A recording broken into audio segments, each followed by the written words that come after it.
the workshops you mentioned that you do in schools. Yes. So the question is, have you done more to diversify your business? Do you, for example, go to festivals and do live paintings or T-shirts? No, but I would love to do that. I've done some fairs and things like that, and I did like a Microsoft Christmas fair online once, which was fab. I haven't done that much live painting. I would find that terrifying, but I think I should do it. And I've started doing a bit of that in my workshops at school. But you have to be so brave, and but I think it is fantastic to see people work. And I am doing in one of the schools. We are doing a mural. I'm doing it with a class of 38-year-olds. We're doing a mural together, but I can kind of hide behind them. But that is obviously on show, and everyone, it's in reception, so people are walking past the whole time. So yeah. Painful but important for business. Yeah. Okay. Do you? I mean, this kind of. I mean, I was going to ask kind of your long-term targets a bit later on, but do you feel like you're destined to be, a sole worker on your business, or do you envisage a world where you can meet someone with similar kind of mindset to you, similar approach to work to you, similar talent to you, that you could absorb and become part of your empire?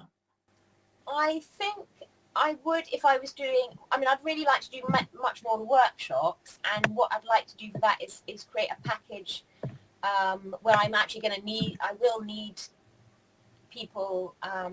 For example, I'm just doing this massive legacy piece for one of the schools in the trust called Trevelyan in Windsor, where we're doing an enormous Where's Wally style portrait, and I'd like that to be something that I keep going on and doing, but I need a graphic designer to help me. So, if this is something that goes down well and I can advertise it on and keep doing it, then yeah, I suppose that would be a team. I'd love to do something like that, but I can't imagine ever getting someone else to come in and draw with me. I think I would find that right. difficult. My imposter syndrome would go through the roof. I would obviously instantly assume they were better than me, and I'd just crawl into a hole and die. So no, it's just going to be me, just me. So with the graphics designer, do you have any apprehension in recruiting for that? Let's say you found a model that really works, it's repeatable, you can do this again and again and make good money from it and enjoy doing it. Do you have any apprehension in recruiting that graphics designer who can help you with that legacy Where's Wally piece? Well, I guess I suppose, yes, I think I would. I think I would, and I would probably, to be honest, maybe I wouldn't recruit and we'd just have to both be our standalone freelancers working together. But, yes, I suppose you would, sorry, I'm not answering this very well. No, you are. I mean, that kind of natural reaction is exactly what we look for. It's there's real world kind of examples from real entrepreneurs. Is that? Yeah, I don't want everything I've done to be damaged in any way by a person. But the guy that I'm working with, Swearing Dad, would never, he could do the opposite of damage. He's only going to make my work even greater. Right. So, yeah, you work with someone a bit, I think, and then you'd learn to trust them, hopefully, and maybe you talk. I'm sure he doesn't want to. I'm sure he doesn't want to work for me.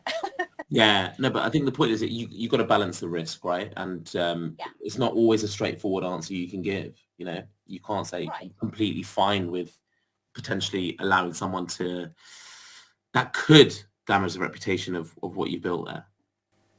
It could, I guess, but then, yes, like you said, you're hiring someone to do the things you can't do. So in that way, I guess it's you decide whether it's worth the risk, and if it's going to take your business into new areas, then you should do it. I should do it. I'm going to do it. It strikes me that you and your brand are quite alike.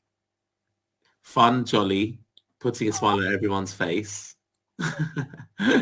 Is that something you've done deliberately? Is that something you're aware of? And how would you articulate your brand? How do you want it to come across? Exactly that. Thank you. What a lovely compliment. What a wonderful compliment. Thank you. Yes, totally. Irreverent and informal, joyful, all of those things. And obviously, lots of us, when we think of art, we think of it as being very formal, maybe photorealistic. I'm leaning much more towards, the Quentin Blake school of art, which is all of those things we just said, irreverent and fun-filled and just liberated. Yeah, that's what I'm trying to teach in my workshops at school as well, having really struggled with things like still life. And I did life drawing in the summer, you know, drawing. I don't want to keep talking about naked people like I'm...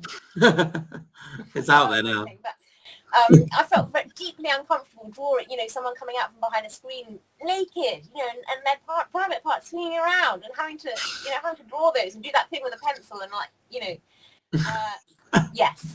And now I can't remember the question. But, no, I mean that answers it perfectly. It's out, yeah.